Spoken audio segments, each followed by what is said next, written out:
Good afternoon and welcome to another episode of Ask Mr. Long Island. My name is Michael Watt, aka Mr. Long Island, and this week our guest is Bill Corbett of Corbett PR. Bill, thanks for being a guest today. Pleasure to be here, Mike. Good to see you again. Thank you so much. And we're going to talk about a couple of things. We're going to talk about personal branding, which is a kind of a new concept, although a new expression for something that's been around forever. Correct. And then we're also going to talk about public speaking because that just frightens the dickens out of most people.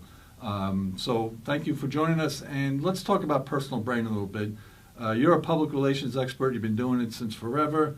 How does personal branding, what is personal branding? Walk us through that a little bit. Well, personal branding is how people perceive you in your marketplace. Remember, there's a difference between branding and marketing. Marketing is pushing information out there to get some attention, but branding is pulling them in, and your brand and what you're about pulls people in to what you are and who you are.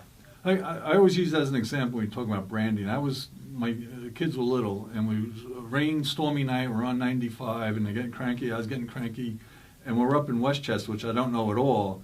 And I saw her up in the sky, like a star was the McDonald's logo. And I knew that I'd get a clean bathroom and a safe place to go, and we went to McDonald's. This is 11 o'clock at night. Was that an example of branding? Well, the goal of a branding is to build familiarity, to build trust. And you know what the brand is about, like McDonald's. You know you're going to go in there. You know what you're going to get from that experience. And from an individual basis, you have to think about it that same way for yourself. You have to create a brand based on not just what you do, but who you are and why you do it. And you have to create those messages and actually create a plan for yourself. And that's something that a lot of people don't do. They don't think about their brand and how they project themselves versus just doing it willy-nilly and networking and doing all these things. They're successful, but they're lucky in a lot of cases, being successful by luck. When you say plan, I mean, how would you build your personal brand? How would somebody go about building a personal brand? You start by, like you would build any marketing plan, you start asking yourself some questions about what you stand for, what do you do, why do you do it, and how do you do it better? And you want to write all these things down. So when you are creating your LinkedIn profile, you're creating your bio on your website, you're doing a video for promotional purposes, those messages come through. Again, it's creating that message, that brand that attracts attention, but then when people get to know you, they trust you, and that brings them in to potentially do business with you or hire you or whatever your goal is. Well, you touch on something I think is really important, the message. What is your mission? What is your purpose? What can someone expect from the Bill Corbett brand, for instance? Well, my mission is to work with small business owners and individuals to increase their business and business development by 20 to 50%. A very concise message I put out there. You're Mr. Long Island. Your message is talking about Long Island, the benefits of being here, as well as bringing more business here. It's been a mission of yours for a long time. And so you're projecting that constantly, and people know you for that. Once they know you for that, you've crossed over that hurdle where then you now can build a tighter relationship with them. But that's where you talk about building. I mean, that's where it all comes from. You have to have a message. And I would imagine most of the people you work with, maybe they don't realize that. They don't realize it, but they also don't think about this. There's your business brand and there's your personal brand as well. They're interconnected. So you always have to be passionate and real, about what you're doing every day. People see through the fluff, and they see through people who are trying to fake it. But when you're honest, sincere, and you have a real brand and a real message that includes your passion about why you do what you do, then you're really going on the right trajectory. Well, you mentioned the passion, but there has to be a consistency as well. Yeah, consistency is super important. So whether how often you post online, how often you write blogs, how often you appear on television, you need to do that on a regular basis, and that message needs to be consistent throughout. And there's a saying in marketing, frequency equals trust. And the frequency, so you just don't blog about things willy-nilly. You kind of have to have a plan. It has to be consistent with your plan. You're talking about Long Island and marketing and business on Long Island. That's your brand. You're not going to talk about New York City or plumbing. Or you're not going to post pictures of your lunch or just whatever comes to mind. Not unless you're a chef or a restaurant critic. Terrific. Bill, where can someone, if wants to learn more about personal branding, where would they go? How could they find you and learn more about what you're doing? I have a couple websites. My Twitter account is LIPR Guy. CorbettPublicRelations.com is my website. And I also have a website called LinkedInWinner.com where I have personal branding and LinkedIn marketing programs and services. Terrific. My guest today has been Bill Corbett. We're talking about personal branding. This has been an episode of Ask Mr. Long Island. We're going to be right back. We're going to talk about public speaking. Thank you, Bill.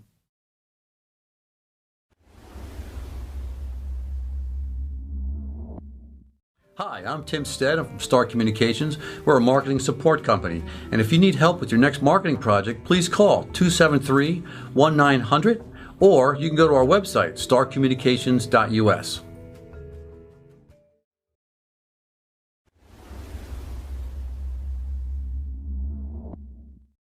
Good afternoon. We're back to Ask Mr. Long Island. My name is Michael Watt, a.k.a. Mr. Long Island. Our guest today is Bill Corbett. Bill, we already discussed personal branding, and a part of personal branding is public speaking. You look for opportunities to get out in front of people and share with them just how brilliant you are. Yet, so many people are frightened of public speaking. Talk to us a little bit about the value and how do you get over that fright? And when you poll people, it's like the number one thing that they're afraid of doing. They don't want to speak in public. And the reason why you need to do it is it's the ability to project your brand and your message to a small group of people, or if you have the opportunity to videotape it, you can repurpose it later. But it's really an opportunity for people to build trust, build relationships, and people will learn what you're about, when you're speaking to them directly in a room, whether it's 5 people or 500. What's harder, talking in a room of 5 people or talking in a room of 500? I think it's the person's personality. They may be fearful or challenged to speak in front of a group of 5 because they know that those people are going to interrupt them or interact with them. And the group of 500 may be more timid just because of the size. People don't want to get up themselves and ask a question. They're afraid to do that. But so I think that they both have their different dynamic. What are some of the do's and don'ts? And let me preface it by saying, the fear of public speaking really stems from the stress of getting up and saying something. So if you have in your mind some things you're supposed to do and some things you're not supposed to do, that might alleviate some of that stress. Right. Well, I think the first thing is talk about something that you know something about. Don't say, oh, I can speak on a topic, and then all of a sudden 2 days before you have to create a PowerPoint or create a program that you don't know something about. Speak within your brand, speak within your area of expertise. Another don't is don't rely on technology. I just had a situation about a month ago where I had a PowerPoint going, I had a nice projector going, it was awesome, and all of a sudden, boom, it literally blew up. The flame, no flames, but smoke, it came out of it. So I was without my PowerPoint. I knew the thing down cold, so practicing is essential. Don't rely on technology and engage your audience. Ask them questions and see if you can get them interactive in some way. Even if you can get them to shake hands with each other, raise their hands, ask them questions. When the physical activity is super important, and body language. Body language, how you present, walking back and forth, and looking at people in the eye, and demonstrating yourself, the way you use your hands, are all critical. And it helps because the audience wants to be engaged. Absolutely. I have to throw out a pet peeve when people do PowerPoint and they read the PowerPoint to the audience. You're like, I can read it. Show me what you know. So that's a personal pet peeve of mine. I agree. And if you can, put the laptop or the iPad or whatever you have in front of you so you can read it almost like a teleprompter. Well, and you use the bullet items as prompts for things that you should know about, correct? Or pictures, too. I love to use pictures. It helps you tell stories, and that's a critical, important thing, too, is tell stories. Just like I told the story about the thing blowing up at the presentation. Right. Tell a little story. People will remember that because you want to be both informative, but you also want to be memorable. And it kind of breaks the ice a little bit. And you threw something out there I found fascinating. Engage the audience, ask them questions. How do you go about doing that? What's a good way to do that? I've gotten 2 people to come up and introduce themselves, shake hands, and then critique each other's elevator speech. I've had people come up and take a selfie with me. Whatever we can do to make it a little bit fun, a little bit interesting. One thing you should never do is try to be funny if you're not. I was just going to ask you. Talk about the sense of, you threw an important part of it, if you're not. If you're not. So, look, I've taken improv classes. I've talked to comedians, to talk about my presentation, not to be funny, but to learn how to deliver, and because they're experts at it. Talk about fear. Doing stand-up comedy is probably the most fearful thing that anybody could ever do. Right. So if you can learn some of those techniques and learn from them, and watching TED Talks or watching comedians, you can learn quite a bit. So don't try to be funny, and if you think you're funny, try it out on other people first before you're going to speak in front of 500 people. And don't tell jokes. There's having a sense of humor. If you think about it, our most popular presidents in the last 50 years, Kennedy and Reagan, had a great sense of humor. Some of the other ones not so much. If you can't tell a joke, don't tell a joke. But that doesn't mean you can't tell a funny story or a funny situation that happened to you. Being self-deprecating is a great way to break the ice. Right, and get engaged with the audience. What are some of the other do's and don'ts? What else should they avoid in public speaking? I think that certainly practicing, like I said, if you don't practice, you're going to be in trouble. Practice on videotape, practice in front of the mirror, practice in front of people you know. I think that's the most critical thing. You can't just say, okay, I'm going to do this presentation on whatever, show up there, and never have thought about it or practiced it. And even if you know your topic down cold, you should still have bullet points where you can see you're not reading from it, but you can just have that thing to refer back to. Absolutely. I'm doing a short interview with you today, but I looked at the bullet points I wanted to bring out today, and I hit on most of them. Most of them, what do we leave out? Because we got to wrap up. I like talking about being memorable and being remarkable. And I think remarkable people are memorable. So you have to create remarkable content when you speak or when you write. So think about being interesting, provide good tips, tell stories, and that makes you remarkable. And somehow make some kind of reference to the people in the audience, like somehow whatever you're talking about. You got to know your audience. If you're Right. talking to a group of CPAs, business people, doctors, lawyers, whatever it is, you need to know who they are and really what they're interested in before you go in there, or you can crash and burn. Right. And it also gets them engaged, like, oh, this guy knows I'm a CPA. Or, you know. Use a couple of statistics that they're familiar with in their Right. industry or that would open their eyes.